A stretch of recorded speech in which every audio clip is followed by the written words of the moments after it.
Hi friends, ഇന്നൊരു ചെറിയ വ്ളോഗാണ് കേട്ടോ. അപ്പം നമ്മുടെ പെയിൻ്റ് അടിയുടെ ഒരു അപ്ഡേഷനുമായിട്ട് വന്നതാണ്.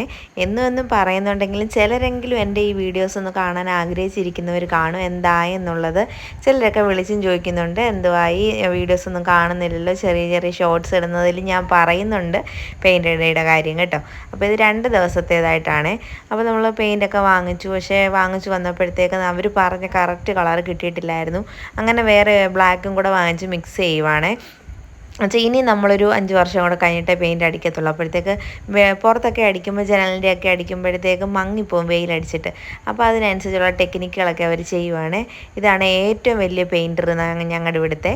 അപ്പം അവർ ചെയ്യുന്നതൊക്കെ കണ്ടുകൊണ്ടിരിക്കുമല്ലേ, അതിനാണ് അതുപോലെ ചെയ്യുന്നത്. ആ പെയിൻറ്റിൻ്റെ ബോക്സിൽ മുക്കിയിട്ട് ആ കതകിൽ ഇങ്ങനെ അടിച്ചുകൊണ്ടിരിക്കുവാണ്.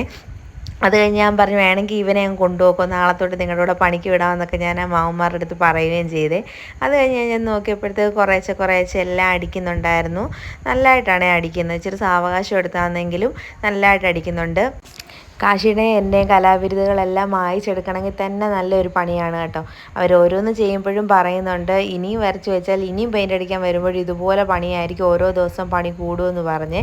അപ്പോൾ നമുക്ക് മേളത്തെ ഒരു റൂം നമുക്ക് ഫുൾ കംപ്ലീറ്റ് ചെയ്ത് തന്നിട്ടുണ്ടായിരുന്നു. അപ്പോൾ ഞാൻ ഈ ബാക്കി 2 റൂമിലാണ് ഇനിയും പെയിൻ്റ് അടിക്കുന്നത് അടുത്ത ദിവസം.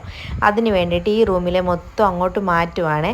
അപ്പോൾ ഈ മാമ ഒന്ന് നോക്കുവാണ്, അടിച്ചതെല്ലാം ഉണങ്ങിയോ, ഞാൻ സാധനങ്ങൾ എങ്ങനെയൊക്കെയാണ് വെക്കുന്നത്, ഭിത്തിയും എല്ലാം തട്ടിച്ച് വെക്കുന്നുണ്ടോ എന്നൊക്കെ വന്ന് നോക്കിയതാണ്. ഞാൻ എല്ലാം അകത്തെയാണ് വെച്ചേക്കുന്നത്. നമ്മൾ കട്ടിലും അവിടെ കൊണ്ടിട്ടുണ്ട്, എല്ലാം സെറ്റാക്കിയിട്ടുണ്ട്. എല്ലാം ഈ റൂമിൽ നിന്ന് ഒതുക്കി കൊടുക്കണം. എന്നിട്ട് പിന്നെ അതെല്ലാം ഞാനന്ന് ആ റൂമിൽ തന്നെ സെറ്റ് ചെയ്ത് വെക്കണം കേട്ടോ. എന്നെങ്കിൽ മാത്രമേ നമുക്ക് ആ റൂമിൽ കിടക്കാൻ പറ്റത്തുള്ളൂ അടുത്ത ദിവസം. അങ്ങനെ പിന്നെ സാധനങ്ങളെല്ലാം ഞാൻ പറക്കി മാറ്റിക്കൊണ്ടിരിക്കുവാണ്. അപ്പം ഈ ഒരു ദിവസം മൊത്തം ഞാൻ എടുത്തിട്ടുണ്ടായിരുന്നു. അത് സാധനങ്ങൾ മൊത്തം മാറ്റാനും വേണ്ട കുറേ സാധനങ്ങൾ സിറ്റൗട്ടിലും ഒക്കെ മാറ്റി വെച്ച് ഞാൻ ഒതുക്കുന്നുണ്ടായിരുന്നു. പിന്നെ നമ്മൾ കിടക്കുന്ന റൂമിലെ കട്ടിലും മെത്തയും ഒന്നും മാറ്റിയിട്ടില്ല. ഇന്നൊരു ദിവസം കൂടെ കിടക്കണമല്ലോ. അതിനുശേഷം എന്നെ കൊണ്ട് തന്നെ പറ്റത്തതുമില്ല നീക്കാൻ. പിന്നെ അവരായിട്ട് തന്നെ അത് നീക്കി തരാമെന്നും പറഞ്ഞിട്ടുണ്ടായിരുന്നു കേട്ടോ. അതുകൊണ്ട് പിന്നെ ഞാൻ വലിയ ഇതിന് പോയില്ല. എൻ്റെ സ്വഭാവത്തിന് ഞാൻ കട്ടിലും അലമാരിയും എല്ലാം നിൽക്കിക്കൊണ്ട് അങ്ങോട്ടും ഇങ്ങോട്ടും എല്ലാം നടക്കേണ്ടതാണ്. ഈ വട്ടം പക്ഷേ വയ്യ കേട്ടോ, സത്യം പറഞ്ഞാൽ കുഴഞ്ഞ് ഞാൻ മേളോട്ടും താഴോട്ടും കയറി ഇറങ്ങി ഒതുക്കലും പറക്കലുമായിട്ട്. അതിൻ്റെ കൂട്ടത്തിൽ ശ്രീമോൻ ഉറങ്ങത്തതുമില്ല. അപ്പോൾ അതിൻ്റെ ഇടയിൽ കൂടെ അവനൊന്ന് കളിക്കാൻ വന്നതാണ് കേട്ടോ. അപ്പോൾ അന്നുണ്ടെങ്കിൽ താഴെ ഇറങ്ങി ചെന്നപ്പോഴത്തേക്ക് കാണുന്ന കാഴ്ച, നമ്മുടെ കബോർഡെല്ലാം ഏകദേശം എല്ലാം ക്ലിയർ ആയിട്ടുണ്ട്. ജിപ്സത്തിന് അടിക്കാനുള്ള കളറും എല്ലാം അടിച്ച് സെറ്റാക്കിയിട്ടുണ്ട് കേട്ടോ. അപ്പോൾ ഇനി ഒരു കോട്ടുകൂടെ അടിക്കണമെന്ന് തോന്നുന്നു. ഓരോ കോട്ടേ അടിച്ചിട്ടുള്ളൂ. ഒരു കോട്ട് കൂടെ അടിച്ചാലേ അത് ക്ലിയർ ആവത്തുള്ളൂ എന്നാണ് അവർ പറഞ്ഞത്. നമ്മുടെ വാട്ടർ കളർ ഉണ്ടല്ലോ, ആ ഒരു പെയിൻ്റ് അല്ല ഈ ജിപ്സത്തിൽ അടിക്കുന്നത്, അതിന് വേറൊരു പെയിൻ്റാണ് വാങ്ങിച്ചത്. അപ്പോൾ അത് ഉണങ്ങാനും ഇച്ചിരി പാടാണ്. അപ്പം വൈകുന്നേരം ആയിട്ടുണ്ട് കേട്ടോ. അപ്പോഴത്തേക്ക് കാശി വരാൻ സമയമായപ്പോൾ ഞങ്ങൾ പുറത്തിറങ്ങി നിൽക്കുമായിരുന്നു.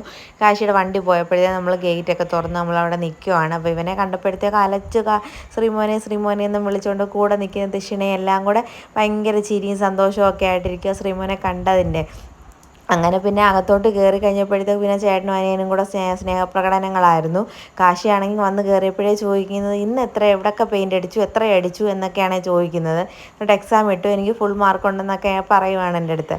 അപ്പോഴത്തേക്ക് ശ്രീമോനങ്ങ് സന്തോഷം അവനെ കണ്ടാൻ. ഇത്രയും നേരം കാണാതിരുന്നതല്ലേ, രണ്ടുപേരൂടെ കണ്ടു കഴിഞ്ഞാൽ കണ്ട അടിയാണെങ്കിലും ഭയങ്കര സ്നേഹം ഇപ്പം ഇത്രയും നേരം കാണാതിരുന്ന് കണ്ടപ്പോഴത്തേക്ക്. അങ്ങനെ പിന്നെ അവനെ എടുത്തുകൊണ്ട് പോകാൻ തുടങ്ങി. ഞാൻ പറഞ്ഞു, വേണ്ട, സ്റ്റെപ്പ് കയറേണ്ട, അവനല്ലെങ്കിൽ വീഴുമെന്നും പറഞ്ഞു പിന്നെ സ്റ്റെപ്പെല്ലാം ഇറക്കി വിട്ടു. അത് കഴിഞ്ഞപ്പോഴത്തേക്ക് രണ്ടും കൂടെ അടിയായി കേട്ടോ. കട്ടിലേക്ക് കിടന്ന് അങ്ങോട്ടും ഇങ്ങോട്ടും പിടിയും വലിയും ബഹളവും ആയിരുന്നു. ബെഡ്ഷീറ്റും എല്ലാം മാറ്റി കളഞ്ഞിട്ടുണ്ടായിരുന്നു രണ്ടും കൂടെ വഴക്കുണ്ടാക്കിയിട്ട്. അത് കഴിഞ്ഞ് പിന്നെ ഞാൻ റൂമെല്ലാം തൂത്തങ്ങ് വരാമെന്ന് കരുതി. ഈ റൂം നിറച്ച് സാധനങ്ങൾ ഇരുന്നതാണ് കേട്ടോ. എൻ്റെ ആ വീഡിയോയിൽ ആദ്യം കാണാമല്ലോ സാധനങ്ങളെല്ലാം ഇരിക്കുന്നത്. അതെല്ലാം ഞാൻ ഓരോരോ സ്ഥലങ്ങളിലാക്കി. ഇനി ബാക്കി വേസ്റ്റ് എല്ലാം കൊണ്ട് കളയണം കേട്ടോ. അതോടുകൂടി ഈ ഒരു റൂമിലെ ക്ലീനിങ് എല്ലാം കഴിഞ്ഞിട്ടുണ്ട്. അപ്പോൾ ഇനി അടുത്ത 2 ദിവസങ്ങളിലായിട്ട് ഈ 2 റൂമിലായിരിക്കും പെയിൻ്റ് അടിക്കുന്നത്. ഞാൻ വരച്ചതെല്ലാം പുട്ടിയിട്ട് മായ്ക്കണം. പെയിൻ്റ് അടിക്കുന്നതിനെക്കാട്ടി പാടാണ് കേട്ടോ പുട്ടിയിട്ട് ലെവലാക്കുന്നത്. അപ്പോൾ അവർക്ക് നല്ലൊരു പണി ഞാൻ കൊടുത്തിട്ടുണ്ട്. അപ്പം വീഡിയോസ് ഇത്രയൊക്കെ ഉള്ളൂ. വീഡിയോ ഇഷ്ടപ്പെട്ടെങ്കിൽ എല്ലാവരും ലൈക്ക്, ഷെയർ, സബ്സ്ക്രൈബ് ചെയ്ത് തന്നെ സപ്പോർട്ട് ചെയ്യുക. ഇനിയും പുതിയ വീഡിയോ ആയിട്ട് ഞാൻ വരുന്നതായിരിക്കും. അതുവരെ tata, bye bye, see U.